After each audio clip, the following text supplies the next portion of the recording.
Wallace Bohanan. He was born and raised in Brooklyn, New York. His father was a Cub Scout leader, and he was a Cub Scout and a Boy Scout. And then right out of high school, he joined the Army, trying to avoid the upcoming war in Southeast Asia.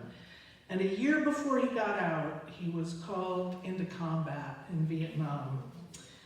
He's enjoyed the privilege of telling stories for about the last 3 years, also being coached by Chuck Fink. He's told on video here at the Weaverville Community Center, at the Asheville Storytelling Circle, and at the Moth. And when he's not telling, he's engaged in practicing and teaching Buddhism. And we're so happy to have Wallace back again tonight.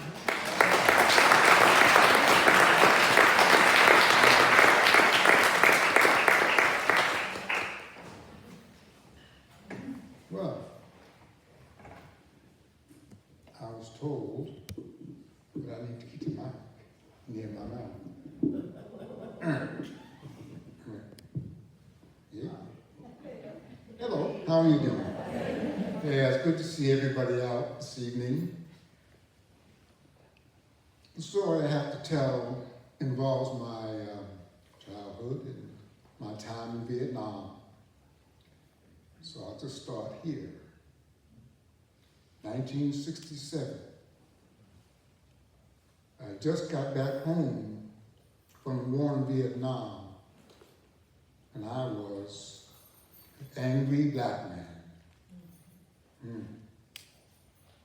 The reason why I was angry was because of the discrimination and the racism that I experienced for the first time in my life. You see, growing up, I had a good life. My parents were caring, supportive. My life was good. My siblings were friendly with me. And I was part of the Cub Scouts, I just heard, Boy Scouts. I was on the high school track team. Seemed like life was great. I was a happy child. And when I went to the military, it was like, yeah, I can do this, adventure in life. And then I met the racism. I heard about it, but I was in New York. I had not experienced it. But the first time experiencing not getting promoted or being demoted or being transferred somewhere that I did not mean to be, I could feel it. I met so many other African-American soldiers who were from the South, and they were feeling it as well.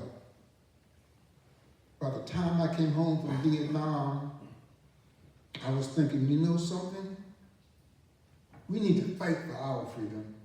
This was 1967. There were riots going on. A lot of things were happening. Assassinations had happened.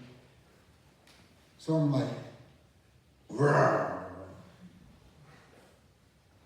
And then I joined the Black Panthers. But let me step back a moment, because in Vietnam, I used to have a little record player. It was portable, battery operated record player. And along with my jazz and Motown tunes, I had a couple of albums by Malcolm X. And he was the one that encouraged me, and everyone else who listened, to stand up for ourselves and fight back. So here I was, an angry black man.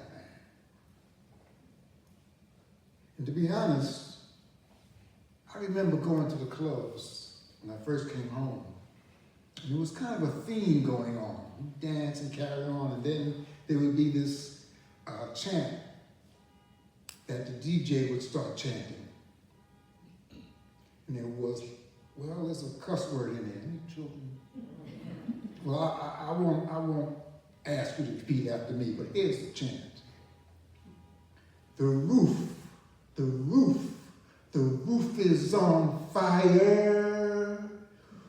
We don't need that water. Let that Mother Fletcher burn. Burn, Mother Fletcher, burn. And there's a curse word. But that's how we felt. We were dancing in the club and carrying on.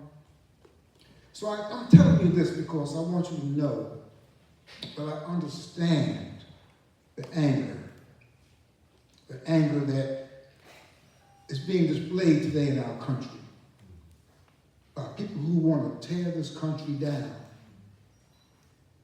I was like that. I wanted to burn this country down. You don't treat me right. You're not good to me. You don't see me. I'll burn this mother down. That's how I felt. So I understand how people feel today. Some people feel mistreated.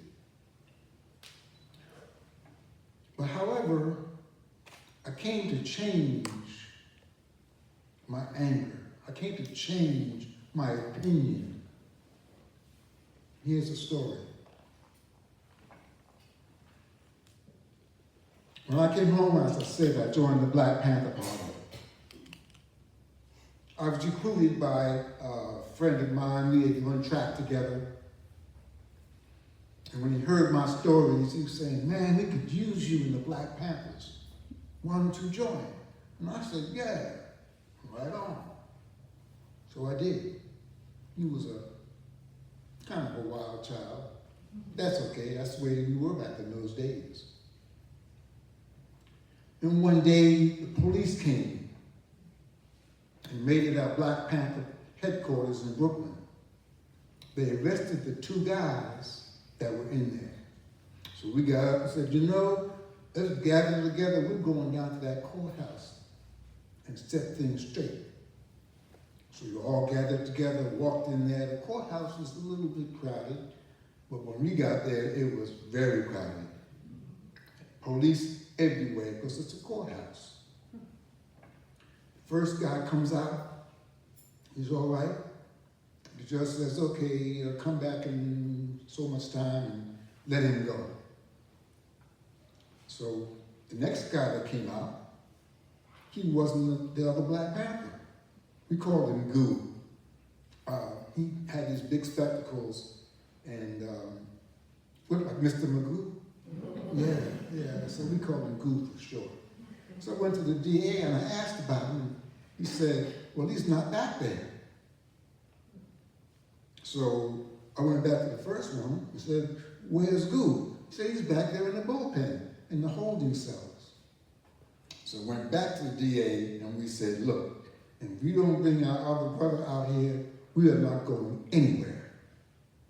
So they brought him out.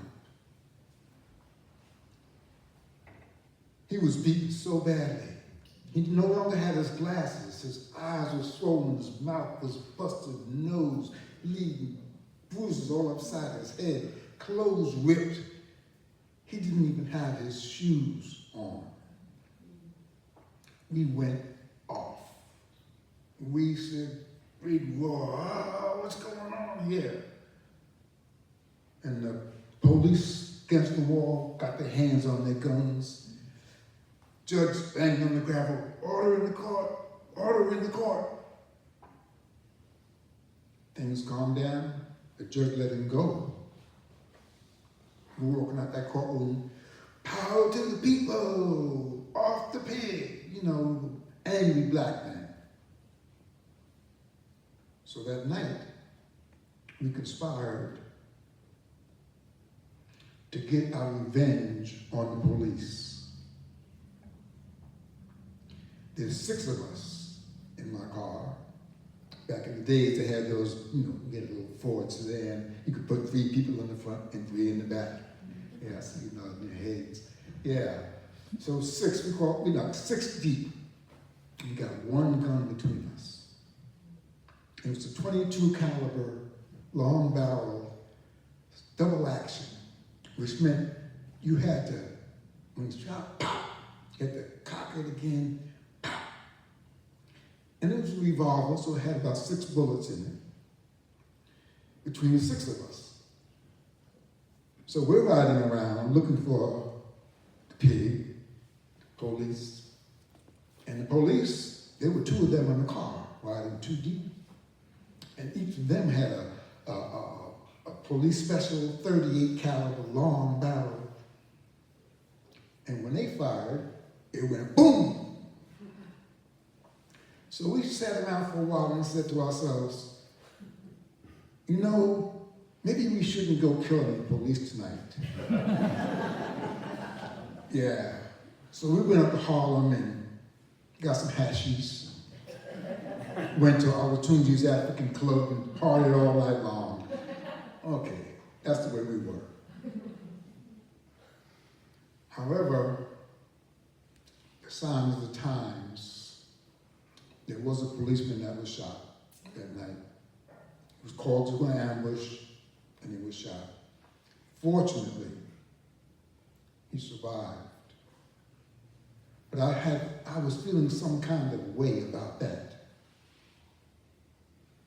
For the first time, I thought, you know, this is kind of serious. Are we going to have a war in America? Is that what I want to be part of? Time passed. Still in the Panthers, I went to some of my friends. A couple of guys I was in the Boy Scouts with back in the day. They had been to Vietnam as well, just like me. I'm recruiting them and saying, hey, look, join the Black Panthers. We're going to fight for our freedom. We're going to throw off those chains. I told them about my plans. We could run the rooftops and ambush, blah, blah, blah, blah, blah. So before they said no, they kind of laughed at me and looked at me and said, man, you must be crazy. You know from your experience in Vietnam what they will do to us and our communities if you start some trouble. You know what we did. And I thought about it. And I did know what we did. Give you an example. In Vietnam, I'm on a demilitarized zone. We call it the DMZ. I'm on a big artillery gun on a fire base that has all kinds of weapons, tanks and mortars and infantry, anti-aircraft guns. They didn't have any aircraft, but we used them anyway. We had been hit pretty regularly, catching mortars, incoming artillery. And there's one village outside of our fire base. And this village was a safe zone because they were friendlies. But we had been getting fire from them because the North Vietnamese regular army would go in there and just walk in there and use them or their town, village, as a way to shoot at us because we couldn't shoot back. Well, after a 45-minute artillery barrage, we finally got permission from the higher-ups to fire on the village. They made it a free fire zone. After all the fighting and things had stopped, we were outside, sitting in our bunkers, and 2 monks, clad in orange, came out on the parapet. Now, this is a dirt parapet. He just pushed all the dirt up around the town to kind of protect them. So they're on the parapet looking out. I'm wondering, what are they looking for? And all of a sudden, a sniper shoots one of them. As he's falling, I can see the other monk reaching down to get him. And the sniper shoots him too. Both monks in their armor's robes rolling down the parapet. And when they get to the bottom, they don't move. In the meantime, we're looking at each other and saying, oh, did you see that? I had never seen anybody killed. All my time in Vietnam, I'd seen some dead and I'd seen some wounded, but I never had seen anybody killed. And about this time, there's a bus, 20 passengers, one of those small buses, filled with Vietnamese people from the village. They were getting out of there. The bus is packed inside. There are people hanging on the outside. People arriving on the top. They got chickens, and they're coming down the road towards our fire base. When they get to the front of the fire base, they turn and they're going in the road that direction. A tank decides to open up fire. Tanks have machine guns on them. They fire, and the tracer bullets are going out. And wherever the tracer bullets hit, then they fire their gun. Boom! The first time they fired, they missed. Bus is careening around and gets back on the road and still put down the road. And they fire again. This time it's a direct hit. Boom! People falling off the bus is kind of drifting into the ravine, and oh man. Yeah. I'm looking at this and saying, oh my God. They take us, say, go back in their bunkers. I don't know what happened next. But the memory came back to me of what had happened. What we did in a war in the country. Think about that. I thought about it and I said, boy, I never, ever want to see a war in America. I know what we can do. I know what we have done. And I'm sure it could happen here. I left the Black Panthers, let them be. They eventually were kind of destroyed from the inside, undercover agents and informants and things. People going to jail, some people getting killed. So I decided that, you know, if I want to have some change going on, being angry and wanting to tear the country down is absolutely the wrong thing to do. Absolutely. A terrible idea. I want to make a change, a real change in my community, in this country. I need to be peaceful and responsible and work hard to do that. I'm telling you this because I hear that warfare stuff, and I don't like it.